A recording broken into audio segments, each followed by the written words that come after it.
All right, good morning. Welcome, everyone, to Southwest Flavor. I'm your host, Ron Arenas. Happy Tuesday to everyone. Today we have a great show lined up for you, and we have Hall of Fame radio broadcaster and a legend in this town, really. Oh, Jim stop Bednarek. it. Stop it. Stop it. Welcome. How you doing? I'm doing okay, Ron. Thanks for having me on. I greatly appreciate it. thank It's you good to for see you coming. again. Haven't seen you in a while. Yeah, How are things with you? Doing good. Doing good? The weather is beautiful, so Oh, yeah. Beautiful morning out there. ready to get out there on the bike a little bit more. Yes. Yeah. Me too. Me too. Yeah. Ready for that. Yeah. I'm good. Hang on. I try to be on the bike as much as possible. Do you really? I didn't know that. Even when it's hot outside. But, Really? I mean, this time of year, a little bit, a month and a half before the Tour de Tucson. Mm-hmm. So Did you ride yeah, in the tour? Mm-hmm. Really? Yeah, I haven't so- done that yet. Maybe this year. Yeah. Oh, okay. Well, maybe. Is it late to sign up for it? No, you can still sign Still up. sign up for it. Mhm. Okay. My Yeah. brother does it every year with my nephew. Oh, fantastic. So, and he's older than I am. So he can do it. I can still do it. So, yeah, so November 22nd, it's always the Saturday before Thanksgiving. Thanksgiving. All right. Okay. Yeah. We'll have to get into that again. So And there's always about 10,000 people that participate in it. So it's a lot. I've seen them. It's I've seen a 'em big race. on Yeah, the corridor, aviation corridor. Yeah. Oh, yep. Yeah, it's I crazy. love that. I love how they block off aviation for that race just Yeah. because we get the whole parkway there. Right. I remember when that wasn't there. Oh, yeah, so do I. I mean, I was born and raised here, so. Yep. So where'd you go to school? I went to, I did 12 years at Catholic school. Okay. It was a good education. Okay. I survived 12 years at Catholic school. That was fun. I enjoyed it. Made a lot of good friends, still friends with a lot of them today, which is, which is really cool that, kids I was in school with at first grade, I'm still friends with. Right. And so am I. We still talk. I grew up here too. So, I talked to a lot of people. So I did the old Cathedral School downtown. Oh, okay. On the 6th Avenue? Yeah, 6th 6th Avenue. Avenue and down 22nd? 6th Avenue, right there by Mansfield. I think it was. Mansfield was across the street or something. Was it Mansfield? No, it's not Mansfield. Forget Mansfield's which on one it Highland. was. Yeah, and Highland. Fifth, That was Mansfield. Yeah. I forget the school now. But yeah. Okay. So went there through 7th grade when they shut down. Did a year at St. Peter and Paul. Oh, And then on to South Point. On to South Point. Okay. On to South Point. Graduated from South Point in 77.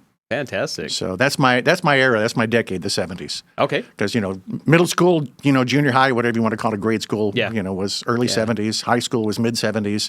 First couple of college years were, late 70s. And that's when I first got in the radio. So way back in the late 70s, mid 70s. Yeah, 7th and 8th grade is still junior high to all of us. Yeah, I still call it junior Yeah. high. Everybody calls it middle school. I'm going, what's Oh, yeah, junior high. Okay. Yeah. I think that's a 2000s thing when they started calling it middle school. Right, Yeah. right. So I don't know why. I don't know if junior high was offensive or... I don't know. Yeah. It's a good question. Anybody know that? Anybody know the reason? Yeah. Text us here. Let us know because I have no clue when it changed or why it changed. Yeah, it was probably about 20 years ago, I think it changed. I guess it's because, it's between grade school and high school, so it's middle. So it's middle, yeah. I don't know. Non-offensive term. Non-offensive term. So, yeah. So I was reading your bio, and you said that you wanted to become 3 different things when you're growing up. Yes, I was thinking about that on the way over. There were 3 things I wanted to be growing up. Right. Going to Catholic school, I wanted to be a priest. That's the first thing I wanted to be. First, second, third grade, wanted to be a priest. I also had an infatuation with trains. Okay. I grew up literally almost a stone's throw from the rail yard, here in Tucson. On the south side of it there, it was the Pacific Fruit Express back then, in the back there, and it was Southern Pacific. And that was our playground.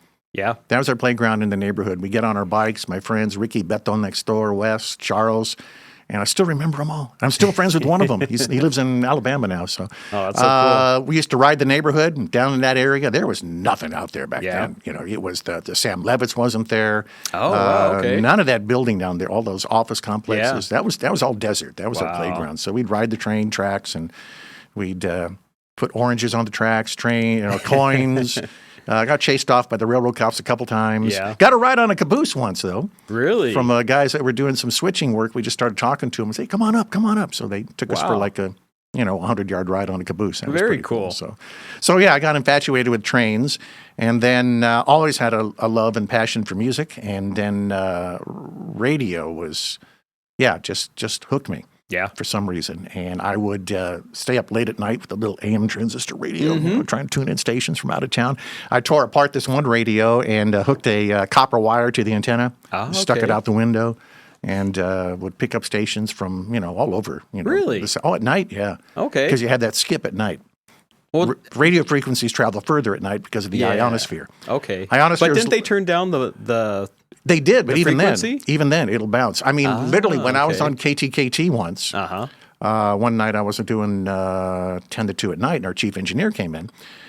And at night, we powered down to 1,000 watts. Okay. During the day, it was 10,000. And we said, I've got to do some work on the nighttime transmitter. I'm going to shut it off, put you on the day timer. So it was broadcasting 10,000 watts, at 1 o'clock in the morning. Yeah. I got a phone call from a guy who claimed to be in Australia. Really? Had the accent. He says, I'm listening to you. I'm picking you up on Australia, mate. Wow. And, love it. What did you hear? What am I playing? And he told me what I was playing. My chief engineer was there. He said, have him send a card because he would send, a postcard or something. Okay. Week or two later, it came in the mail. Sure enough. Wow. Postmarked Australia. That's incredible. Yeah, that's pretty cool. And that's way back before streaming when you can reach all over the world now. Exactly. So, Yeah. So that was a lot of fun. KTKT was where I started and has a special place in my heart.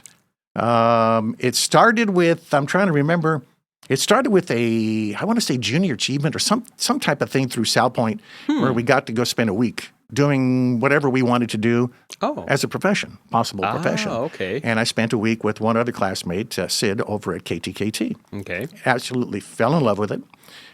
Even before that, I was bugging them on the phone, winning stuff, and I was talking to the jocks on the air, and Ed Alexander, and Ed spent a week that week mainly with Ed Alexander, and just fell in love with it. And that was 76, 75, 76, junior year. I think 76 is Junior was that year. when he started 96 or when he was on 96 KOPX? No, it came a little bit later. That was a little bit later? It came a little bit later. Okay. I was there when we launched that. Oh, okay. No, it was the end of 76 that, my first job. I was all set, ready to go to work at Taco Bell. Okay. Taco Bell at Broadway and Tucson Boulevard.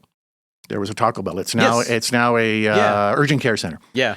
And right in front of that urgent care center. Right. Yeah, it's a little tiny building. It was a little tiny little Mhm. building. Yep. Yeah, right there where the urgent care center is. And I was supposed to get my uniform and start work when I got a phone call because from KTKT. I think it was it Roger? Roger Collins. Yeah. Okay. Say we want to give you a job and have you start and come down and do some part-time work around the station. I went, yeah, I'm there. Are you kidding me? So it's your dream job. I had to call up Taco Bell and say, sorry, I can't. Right. So through junior year, I would go there after school, after high school. Mm-hmm. It was the end of junior year, so it was senior year. I'd go there, and just hang out and. What would they have you do? Whatever. I'd take out the trash. I would. They taught me how to record spots on the carts back then because we had the carts. Okay. And then I would just kind of play around in the production room and learn stuff. Right. I would load records onto carts and things like that for Ed, and then at the end of 77 is when I went on the air for the first time.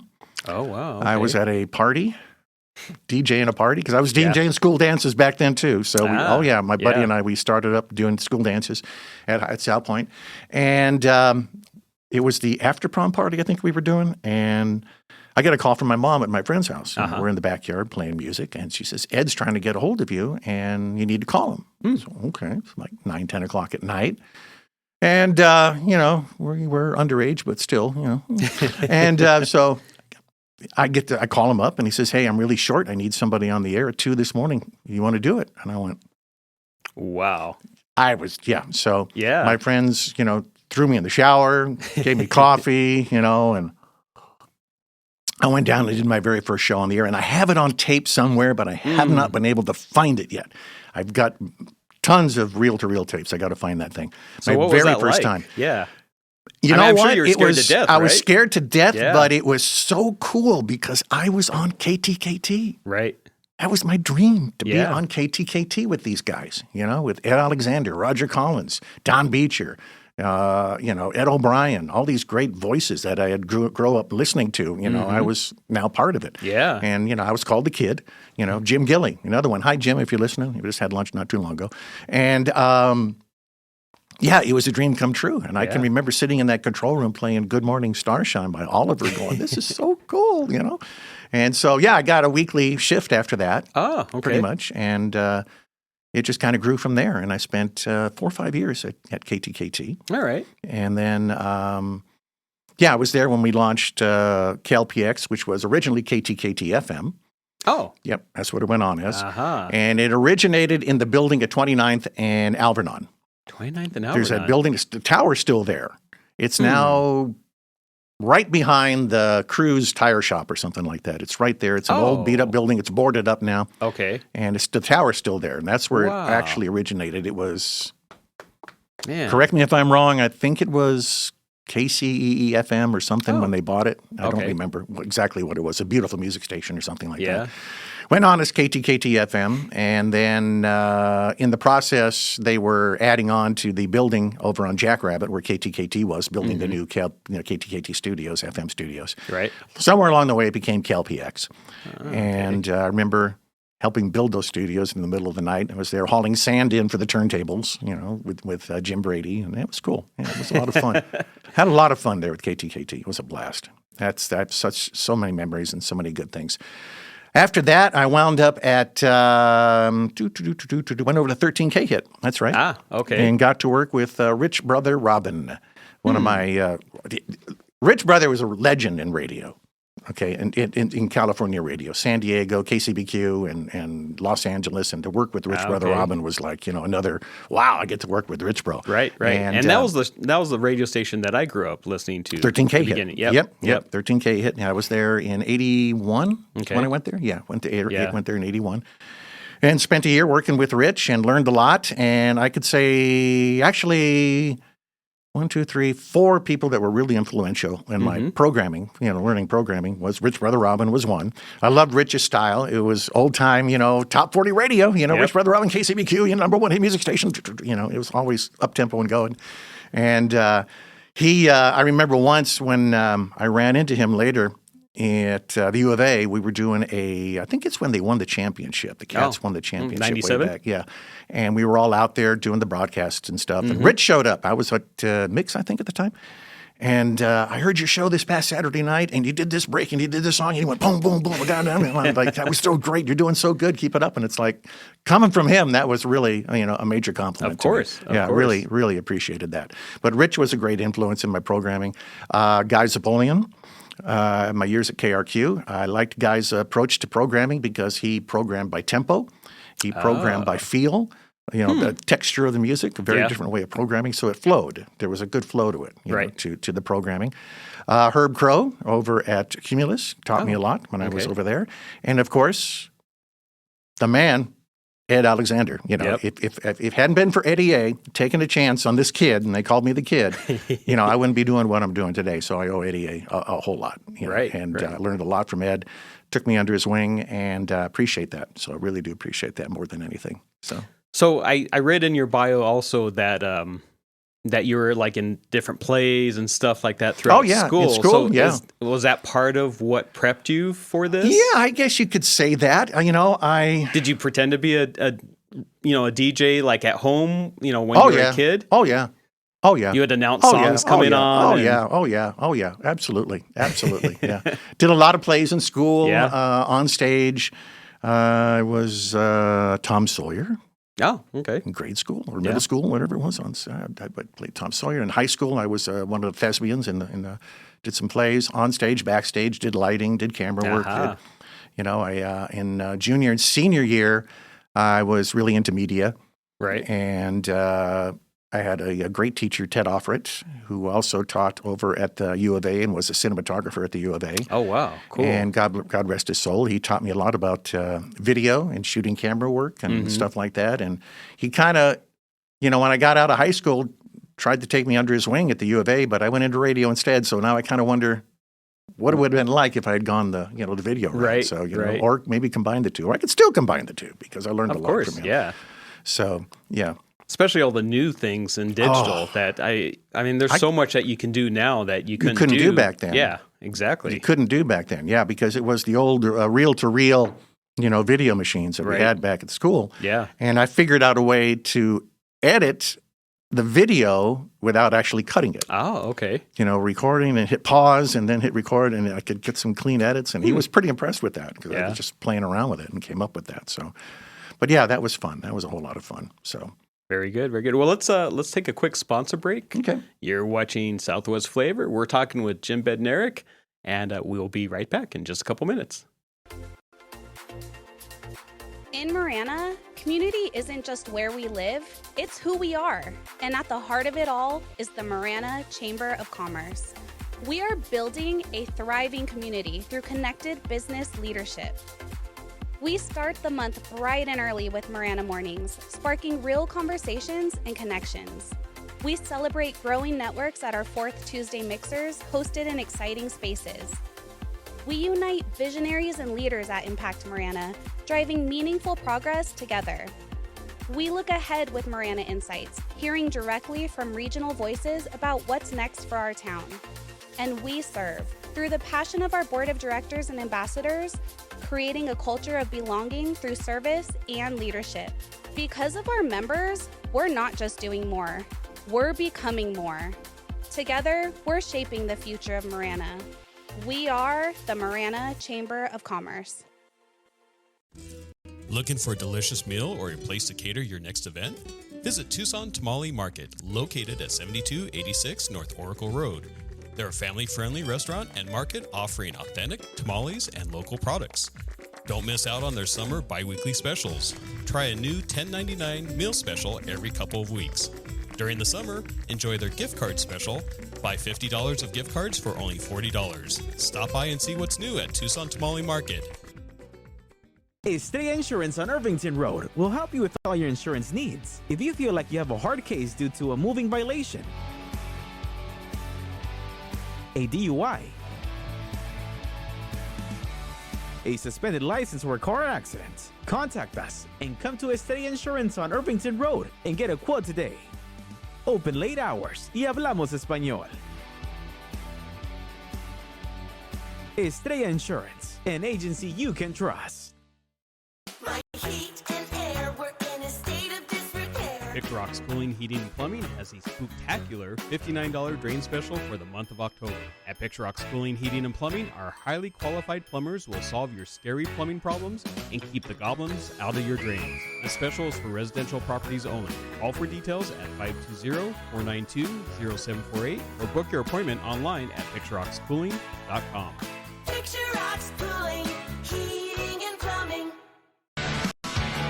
Therapeutic Ranch for Animals and Kids is an inclusive community empowered and united by the strength of the human-animal bond. It taught me responsibility. It taught me kindness and social interaction. We have programs for every member of our community. I love track because I have 2 daughters. We come out here and get all of our energy out. Track is my home away from home. You can make a donation or even become a monthly donor. Thank you for supporting Track, Tucson's Ranch. We hope to see you here soon.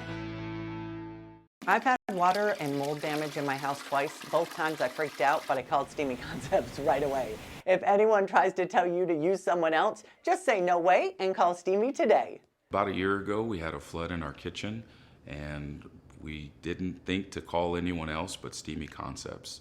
They were very professional, and we really enjoyed working with Steamy Concepts. Steamy Concepts accepts all homeowners insurance. Call Steamy today or go to steamyconcepts.com. Life is all about change and growth. You grow from renting to buying, your kids grow from toddling to driving, and then you grow from working to retiring. Is your insurance agent growing through life with you? I'm your local Allstate agent, Brittany Gutman. My team and I can help you navigate all those changes through home, auto, and life insurance. You're in good hands with the Brittany Gutman Allstate Insurance family. Call me at 520-797-7811 or email bgutman@allstate.com. All right, welcome back. We are talking. And we're back, everybody. Welcome back, and we are ready to go here. It's me and Ron on the radio. That's right. All right, sorry. That voice that you hear is Jim Bednarek, legendary radio broadcasting. Not in the Hall of Fame yet. No? Not in the Hall of Fame. No. I saw you post it. I should be, but... D. Simone guy said that you're in the Hall of Fame. I know, a D. Simone guy, but no, my other half, actually, we were just talking about off the air, Janie says, you got to get into that. You got to get into that. I've got you nominated. You got to fill out the form. I just got to do that, get nominated. Anyway, that's not the story. Yeah. But we were talking off the air, got to touch on the Saturday night shows. Yep. I love doing the Saturday night shows. I think that I have such a passion for doing request and dedication shows. Right. And everything was on the fly. And some of the early shows were called reunion shows? The show started when I was working at Cool 92.9 in the 90s, late 90s. Okay. And they were running Dick Bartley's Gold Show on Saturday night or something like that, some syndicated show. Oh, okay. And I was working there part-time in the evening doing like 9 to midnight. And we had a show called the Nighttime at the Oldies. Oh, it was kind of a request and dedication thing. So. Right. So they said, we want you to do a Saturday night show for us, a request and dedication show. He wanted to be live and local. I said, sure. Yeah, I'd love to do that. Sure. Yeah. So what do I need to do? So I was expecting them to, well, here's the clock, here's the format, here's what you can play, where we put this. And I said, that's what I was expecting. Right. So I said, what do you want me to do? And they said, we don't know, just go do it. Wow. Wow, okay. Yeah. So it started out as the class reunion show, and it was dedicated to primarily the 50s, 60s, and 70s. Okay. And every week we did a different class. We we did spotlighted the okay. class of 65 and then a particular artist. We went out and did live remote shows, a ton of them from Little Anthony's Diner at the car shows on Saturday nights. Yep. That was so much fun. So with Tony Terry and company up there at the Gaslight and Little Anthony's. Right. And then that lasted for several years, and then they had a change of ownership, and then the show moved over to Mix FM. Okay. And it went on as the 70 Saturday night. We kind of switched to all 70s. Same concept, same thing. Sure. And then it became the 70 Saturday night party mix. And then when they bought 106.3, Journal bought 106.3, it moved over to 106.3, which was then Mega 106.3. Right. And it was the Saturday Night Party Jam. Ah, okay. And so all total, Saturday nights pretty consistent with some great ratings for 11 years. Wow. Yeah, 11 years. And doing all those remotes and then being on that live show, I mean, you meet so many people. So many people get to know you, and so many people. And that's what I love about being on the air and making that connection with the listeners, because I get to be friends with them. Oh, seriously, yeah. I'm still friends with many of them. Right. And we just talk and hang out, and that was the whole thing. We did a show live from when on Mix. We did a show live on the corner of down on 4th Avenue, 4th and 6th, in front of the Chocolate Iguana. Yes. We just went out there, set up on the corner, and broadcast live on a Saturday night. It was Very great. cool. We did one from O'Malley's. Oh, okay. Out there on a Saturday night. So, and you just get to meet so many great people, and the people on the phone, and that's what I miss about not being on the air. Right. And with the previous one, job, I would have people call and just say, we really enjoy listening to you in the morning. Just thank you for being there. Yeah.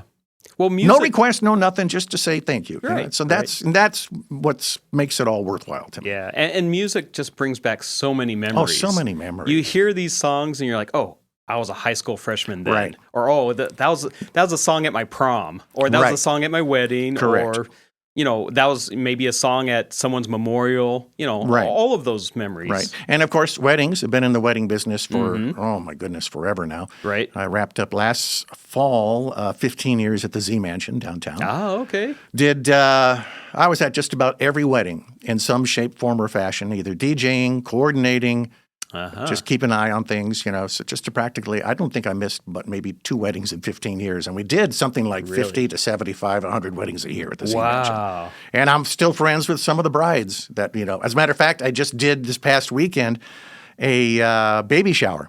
Oh. For first baby shower I've ever done. Huh.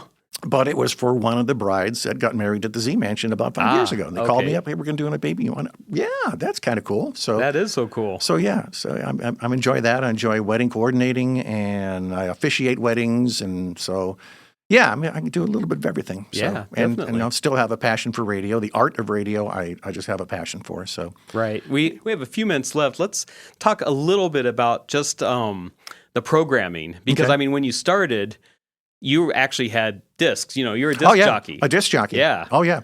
So you had to flip the discs and get everything ready. And actually, when I started at KTKT, they actually had just converted from vinyl to cart.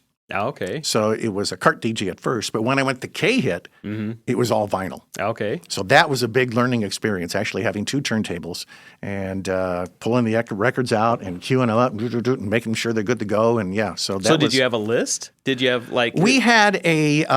how did you know what to play? We had a system of cards. Okay. In a file box full of cards, and it was broken down into categories. So you just went through and you picked a song, and the initial and data when you put it, and you put it in the back of the stack. Aha. Okay. And that's how we picked the music. That's how we played the music. But all the music was laid out. All the songs were laid out by the program director. But the DJs had a lot more freedom in when they were played and how they were played. I mean, we had to get a certain amount in per hour of each category. Right.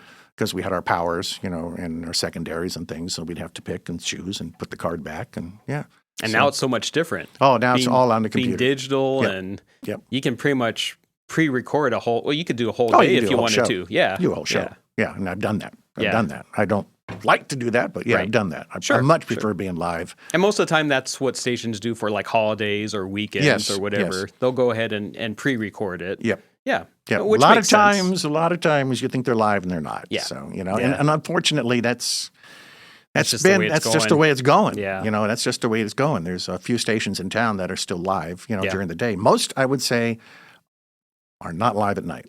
Yeah. Anymore. Yeah. They probably have a live DJ, from 6 a.m. to about 7 p.m. 7 usually. p.m. Yeah. Yeah. Which is your prime listening. Right. Anyways. But in my opinion, and in my experience, there was nothing like nighttime radio. Yeah. Oh my goodness, it was so much fun. The phone calls, I could tell you. Oh, I'll tell you stories. Oh my goodness. And like Sunday afternoons, you have your cruising oldies or different shows like that. Right. Yeah. So, but the night times were a lot of fun. I mean, we had a lot of fun at night, and the listeners and the regular listeners, and I had one time. Some woman called me up and needed money. Oh, yeah, needed money or was a guy or somebody called me up at night. How much time we got? We got time. Yeah. And said, I need some money because I need to pay my water bill. And if I don't pay my water bill, what's going to happen is the earth is going to be sucked into my yard and it's going to be end of life as we know it. And this guy was serious. I believe this was serious. I wasn't on the air. It was just, I'm like, okay, all right, all right. No, well, thanks for calling. Appreciate that. Right. We'll see what we can do for you. I'll make an announcement. See if we can get some money for you. Yeah.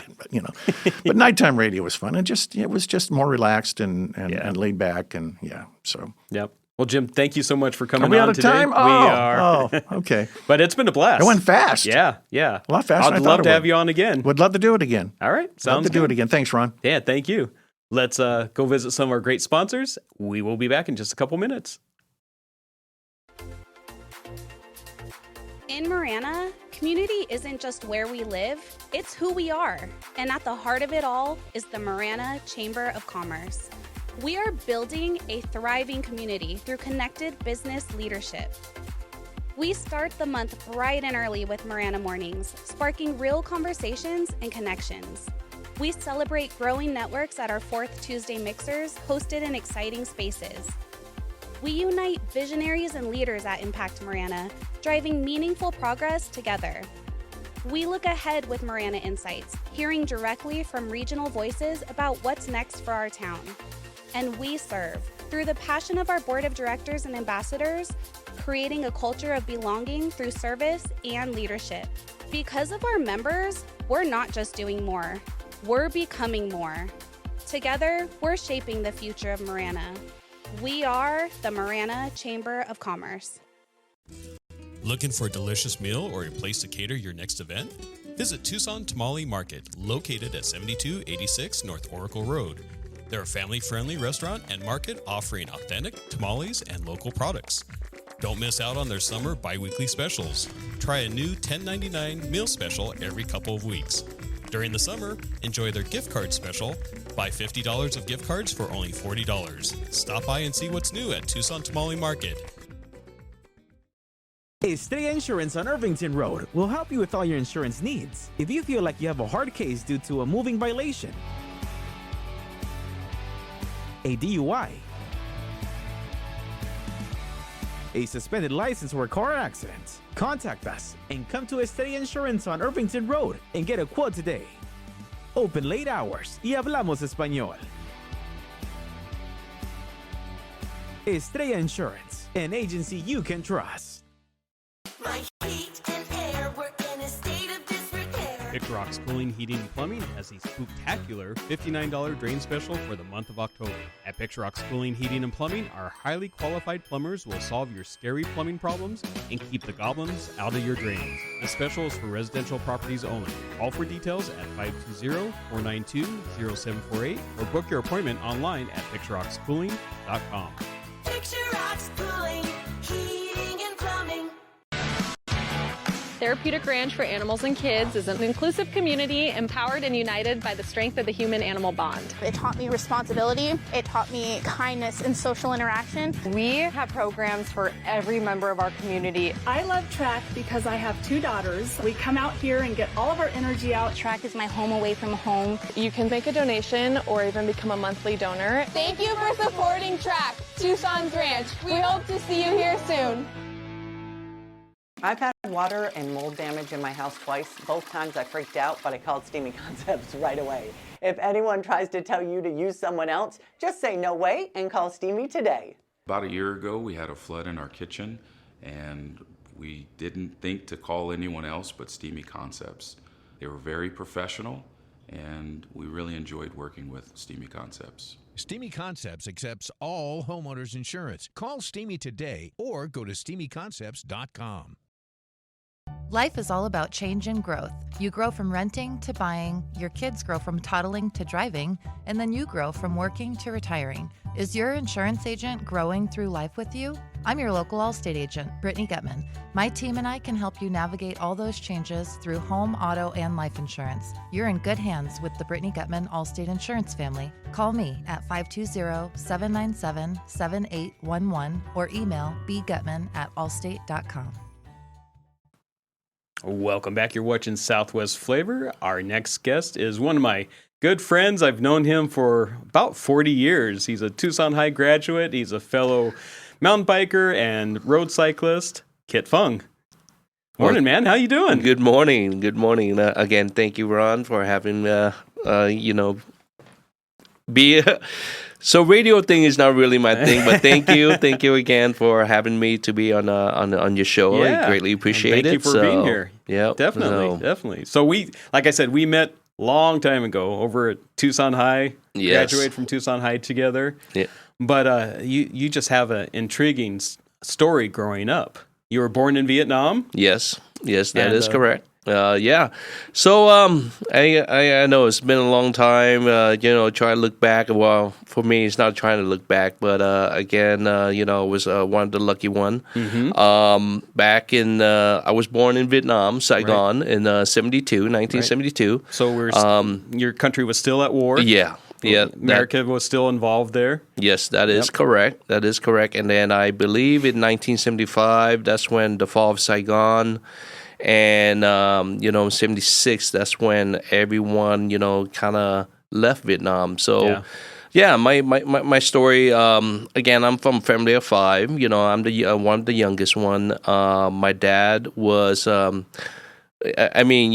up in Vietnam, I know they have not a really good life before I was born. But thank God that, the time that I was born then, they began to establish, being well off. Like my dad was a MD, was a medical doctor, and my mom was a retail designer. So, if you ever seen Miss Saigon, like the dress, the long dresses, right. My mom is one of the person that designed that. So So I got lucky, I guess. Being the baby and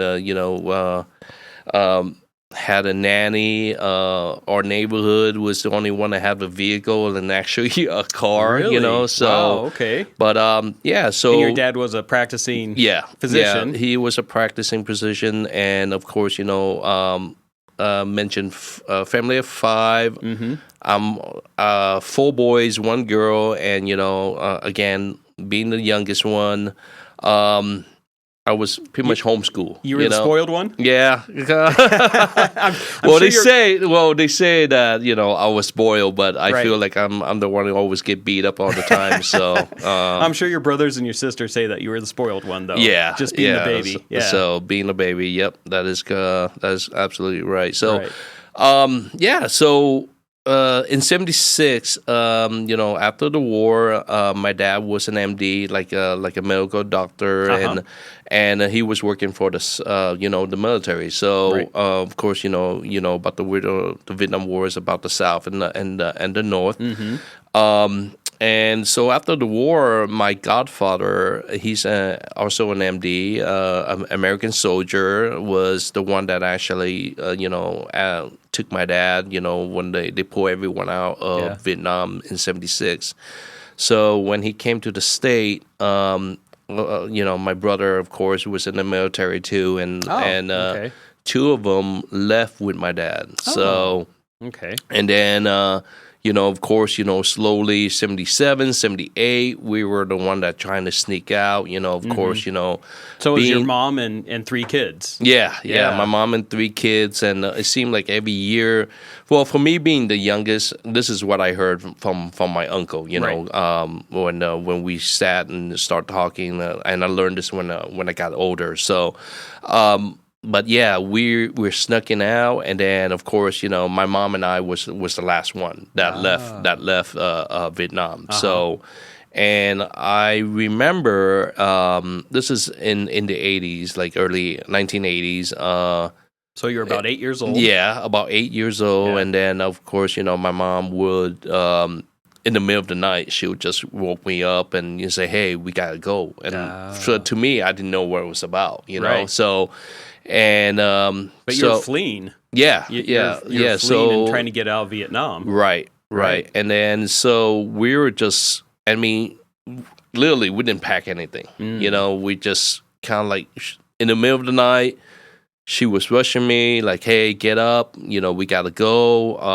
And we end up like traveling in the countryside. Of course, at that time, to me, it was not overwhelming. Being a kid, not really knowing much, And I remember we had a couple of family member, like my cousin was with us. Roughly about 4 or 5 people that was with us, so we got in this boat, and I remember my half brother was the one that actually been kind of like take care of me. I was following him. Didn't really like in contact with my mom until we actually on the boat. And so when because so many people would try to rush in the middle of the night. I'm just holding my half brother's hand, and trying to. Get on board of this small, like I would say maybe about 60 foot long, and knowing it, and all this pack of people were on the boat. And did you know where you were going? No, not at all. And I remember we were like sitting toward the front, where like the front of the boat, and near where. I don't know how you call it, but like when the wave hit, you can feel like the thumping, So we're like in the front, and it's kind of like how we describe the boat. Look like a big canoe in a way, So and it's just packed. Yeah, it's packed. So knowing the head count when we finally got to Thailand, and I'll tell you how we got to Thailand. So. The head count was 75 people on that boat. Wow. Okay. So we had that boat probably wasn't designed for 75 people. Right. Yeah. So we were at sea, I believe, like maybe for about 3 days, almost 3 days, 3 nights. Wow. And again, thank God that a fisherman, one of the Thailand fisher boat, of course, pulled us in. Like I mentioned, I'm one of the lucky ones. Yeah. And we were talking off air that some people just didn't make it. They'd get on boats and the boats would sink, and people would drown. They get on boats and realize it was a pirate's boat, or being mugged, being crazy. Yeah, so you could definitely have some really dangerous situations, being held hostage or being being mugged. Yeah, and to me, it's like not knowing. All I know is like we got on the boat, And then end up, my brother was protecting me. Of course, my mom was, and I remember she just like crying things. But yeah, so I guess they want everyone strip like jewelry and whatever Bible they have, give it to the boat. So they pulled us to Thailand. And I remember their boat was so big that they can't really go all the way into the pier. And we end up have to jump off the boat and get onto our boat to, try to go in. Shore? Yeah, take it to shore, and then end up, we couldn't get in. And I remember my brother would jump off, and he would carry me, on like I would sit on his shoulder, and we'll carry in. And at that time, I don't know how to swim, Okay. So So that's a real danger because you could drown. Yeah. So I didn't know how to swim. I didn't know, but that's where I got my swim lesson. Okay. It's in Thailand at a refugee camp. So, and we were at camp for about 9 months before my dad and my godfather did the paperwork, of course, for me to come to the States. So. Right. But they had to have sponsors, right? Right. You had to have, like American sponsors to sponsor you to come. Yeah, to that's America. why it took us so long to get out of that island, Yeah. So, and then so when we came to the state, and I remember, we had layover in San Francisco. My sister was there, and she came, and we were there for about a day. Came and visit us, and then of course I.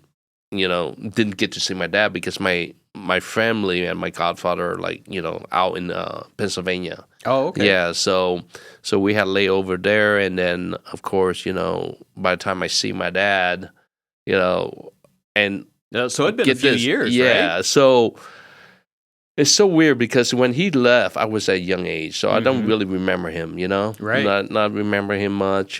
He always at work, but I do remember his smile. I do remember when he comes home, he always get me treat. He always, buy me stuff, and then end up seeing him, of course, my mom was shed with tears. I'm just like standing there like, well, what's going on? So kind of what's next? Yeah, exactly. So we were out there for about a year and a half almost, and then you're in Philadelphia, or close to Philadelphia? Go in Harrisburg, okay. in Lebanon. So kind of like this countryside, and it's beautiful. I mean, I love it. I love the green. First time I ever see snow. We came from a tropical tropical island, and then see snow and see how cold it is, and being a kid, I love to play in the snow, and that's one thing that my mom couldn't handle it. So we end up packing, and of course we moved here to Arizona. Okay. We moved to Tucson, the dry climate, dry hot climate. Well, we were actually try to head out to L.A., like in Orange County, because all my aunts, all her siblings live out there, and of course we have an aunt that lives here, and that's one thing that she offered was like she was very successful, and she owned a couple buildings like apartment complex. So she was offering my dad a job, like, hey, won't you be a property manager, and trying to get your degree, back to medical. To medical. So, and by doing that, and to me, I didn't know that he had an OSA. Like he couldn't digest, so he had some he had some health issues. So so when we came to the state, we came to Tucson, and my mom noticed that every time he wouldn't eat like a full meal, like just partial and everything, and couldn't digest, couldn't everything. So my aunt suggests like, hey, you need to get this checked, right? Sure. So.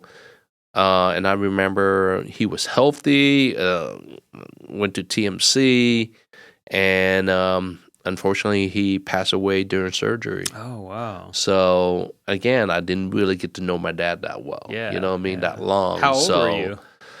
He passed in 82, so I was 10. Okay. So roughly about So you're 2 young. years, 2 years seeing him again. Yeah. You know, and known that he passed, and again, my mom just devastated because again didn't really see him the last 4 years. He left like in 76. And then we see him again in 80, and then 2 years later he passed. You know, so, but yeah, my mom never got remarried. Ended up, you know, moving to California, staying there with her sibling. You know, and for me, of course, that's where I met you, Tucson High. You know, went to school here, and you know, Fickett. I remember Fickett Junior High, and then of course Tucson High, and then So take us back a little bit to when that 9 months in the refugee camp.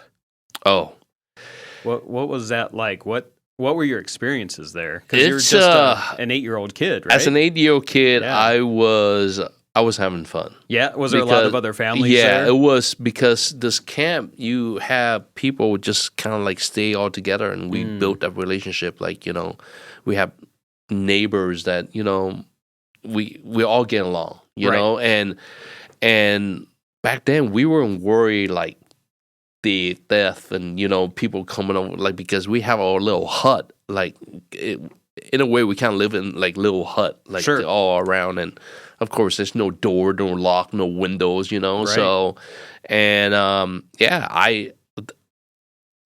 would tell, I mean, like I mentioned, that's where I learned how to swim, because I was out on the beach, and you know, my brother taught me how to swim, and of course my mom was afraid for me getting drowned and everything. You know, I was kind of like a troublemaker in a way. Being a kid, you know, exploring new area, new beaches, and again, we couldn't leave and go into the city. We were just literally right next to the beach. Yeah, you know, and in this little camp, and of course, you know, I don't remember fence or anything like around the beach, you know, but you knew that you couldn't leave the area, right? And we couldn't leave the area, and again, we didn't know like if we were close to the city or not. You know what I mean? So, did you ever have any interactions with the people of Thailand? No. Okay. It's all Vietnamese in that little camp, but. Again, I didn't really see any strangers that I, you know, didn't know, because technically each family kind of stayed together as their own, you know. So you had your own community there. Yeah. Very, to me, I thought it was pretty cool. So, I mean, you know, we had fun. We have cookout almost every day, and, you know, it's just kind of like you still had your innocence because you're an 8-year-old kid, right? So it's kind of almost an adventure for you. Yeah, it was. I mean, you know, looking at it, it wasn't any troublemaker there, you know.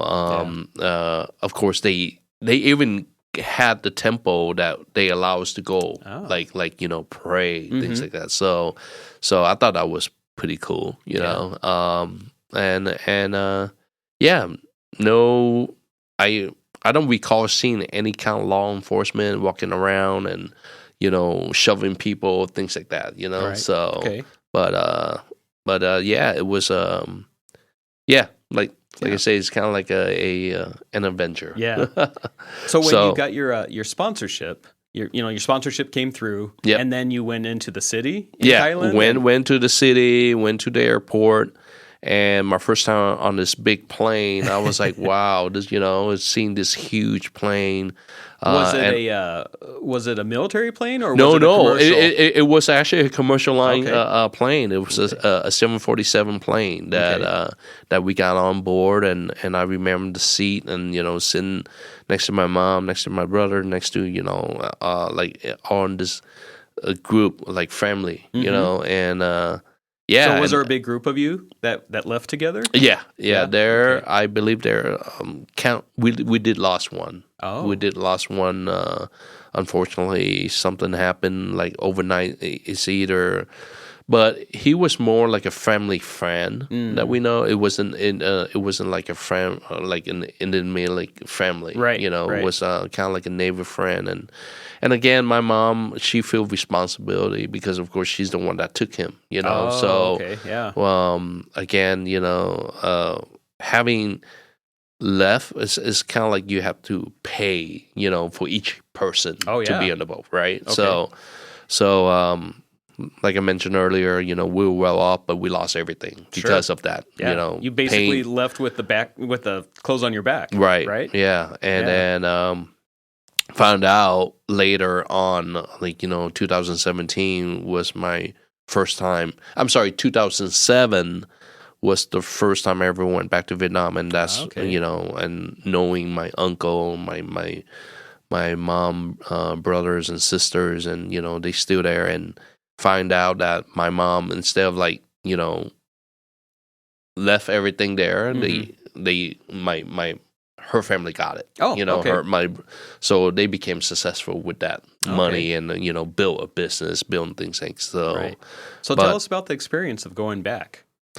Oh man, it was. You've been back a couple times now, right? Now, yeah. But, so throughout my high school and college, I did not want to go back. I have opportunity to go back. Oh, you know, okay. during summertime. Uh-huh. So, and I remember my mom, because my grandma, you know, her mom was still in Vietnam, so she wanted to go back and visit them. You know, and sure. So she kept asking me, is like my summer break, you know, like in like college, like my I remember in 93, 92, 97, she keep bothering me. It's like, kid, you need to go, you know, check it out, and you know, and I literally told her, it's like, Mom, you took us here for a reason. We left for a reason. I don't want to go back and, you know, to a communist country, to, you know, where bad things, like you tell me, like, you know, we lost everything and things, right? So, but 2007, that's when she really tricked me to go back, and by doing that, because she was trying to introduce me to my wife, my current wife now. Right. So, so yeah, my sister and I, we both were the one that never went back. So my experience, first time 2007, that went back, and we were nervous. We were scared. You didn't know what to expect, right? We don't know. I know we still have family there, but again, I never seen them. I don't know what they look like. I don't know, you know, my cousin, or, you know, my mom's side and everything. So, but my sister's husband recently came over to the state, and, you know, of course, he kind of know, like, and he'd been back there. So he kind of know, like, hey, where's a good area, what's a bad area, you know, have that experience, right? Yeah. So, and so us three, and we literally landed, and I remember, oh my God, it's like packed. I'm talking about this airport outside was like, you walk out and you see all these people just looking at you like you are a celebrity walking out, you know, because really? they know you're that, American? they know that you're American. Of course, they're trying to do anything to get to know you, you know, because I guess, you know, or so it's weird. So, so we walk out, and the first thing my sister tell me is like, hey, I need you walking back of me, and, you know, if her husband is going to be the one that lead, right? Okay. She'll be in the middle, and of course I walk behind her, right? Because the first thing that she was afraid of is like someone is going to come by and grab her purse or snag her purse and things like that, right? Sure. So it's all about trying to protect her. So, and then when we got out, all these people would start, like, you know, coming by and start asking, hey, you know, cab, hey, you want to get on this cab? You want to do where we want to go? You know, things. Yeah. And we're like, we're good, you know, trying to push them back and everything. And of course, you know, my brother-in-law, his family were there. So he recognized his family, and so they give us a ride to District 1, which is kind of like central of Saigon, you know, so it's now called Ho Chi Minh City. So so we got there, and again, the nightlife, we landed like literally like around 5 or 6, and I don't remember like seeing the sky and everything. All I see is just like lights. Like it was nice. I'm talking about it was like kind of like Vegas in a way, you know. Yeah. So we were in this up. little everything light up, and so we check in and we notice it's like, hey, this is actually not a bad area, you know. So we're like literally downtown of Ho Chi Minh City, and they call it District 1. And later we found out that was kind of like all the tourists hang out. You know, all the people, you know, that hang out. And of course, you know, they have security. They're making sure it's safe. Yeah. Because tourist dollars are what they're counting on. Right, exactly. Yeah. So my first couple of days, I was kind of like nervous. I know the language. I know how to communicate, you know, but the story that I hear, like, hey, watch out for street vendor, watch out for, you know, restaurant, or you eat where there's no price. You got, you know, ask them about, because again, they're gonna try to take advantage of you. You know, so if they see you like an American, Vietnamese American, and you've never been to Vietnam, and you know, kind of like a bowl of soup could be $2 and they charge you $10, you know, something. So we were kind of careful about that. Okay. And then found out that, I guess, since we didn't communicate with my side of the family, my mom called and let her side of the family know that, like my aunts and uncle, that we were there, like in Vietnam. Oh, okay. And they were so pissed. They were like, you came all the way out here, and you don't want to come and see us, or you don't want to stay with us, you know. To me, it was like, my sister didn't want to do that because she feel like, hey, we don't want to be a burden, right? You have work to do, you have things to do, and so they found out like the day, like the next day, and they call, and of course my mom give, you know, my aunts and uncle, like my sister's phone number, and call, and then just start yelling on the phone, you better come home, you better come and stay with us, things like that. So again, we went and stayed, and this is where the excitement was awesome. So knowing my cousin, almost the same age as I am, he's like 2 years younger than I am, but he remembered me. So he remembered like how when growing up, like we hung out. He even showed me my the house that I grew up in. Did you remember the house at all? No, I don't recall. I remember that we lived near like a kind of like a river. You know, so and he showed me the street. He showed me where it is, but they devastated the land. They built up like buildings and, you know, movie theater, and so, and then the river, of course, is like dirty. Like, it's not like where we used to swim and everything, you know. But now it's just like it's filthy dirty. You won't want to go in there. Yeah, it was nasty. So, but no, and he started like introduce me to things, you know, like, and he will pick me up like every night after his work, and we'll go out. We hang out with his friends, and so you got to know some of the culture. Yeah, yeah, and the food, man. Oh, it was unbelievable. Yeah, I try almost everything. Yeah, I try from exotic food. Like I had snake. I had I don't want to mention on the radio, but there's a couple like exotic food that you're like, dang, you got eaten that?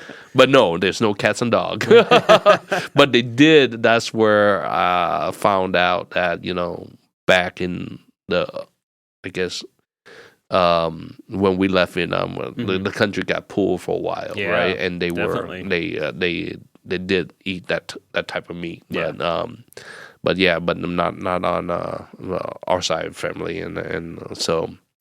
But so I get to try everything, experience the food, the culture, and the nightlife, and it was fun, and I remember we were there for about 3 weeks, and after 3 weeks, when I left, I was kind of like, man, I want to come back. Sure. You know? So every year I try to plan a trip to go back, and this is where how I got to meet my wife. Yeah. Because, you know, of course, family introduced and everything. And so I met my wife literally like last week before I came back to the state in 2007.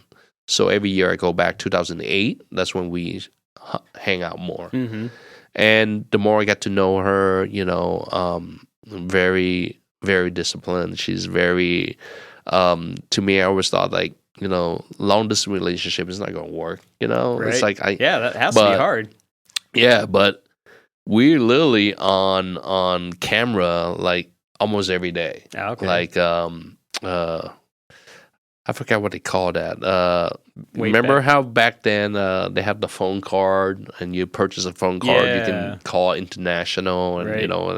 And then when the camera came out, you have internet at home, and now you can Skype there. Mm-hmm. Skype. So you're Skyping for free. Yeah. So that's when we start like talking more and more. And again, when I say she's very disciplined, because when she tell me she's gonna be on there, she's on there. Okay. Like on a Saturday night here is Sunday morning there, right? Oh, so wow. it's like 12 hours, 14 hours different. So, and for me, it's like, hey, weekend is my night out, like hanging out with the guys, and sometimes I always try and make excuses like, oh, I gotta be somewhere, it's like I can't get on the call, and so. But she still jumped on the call and waited for me, and I was like, wow.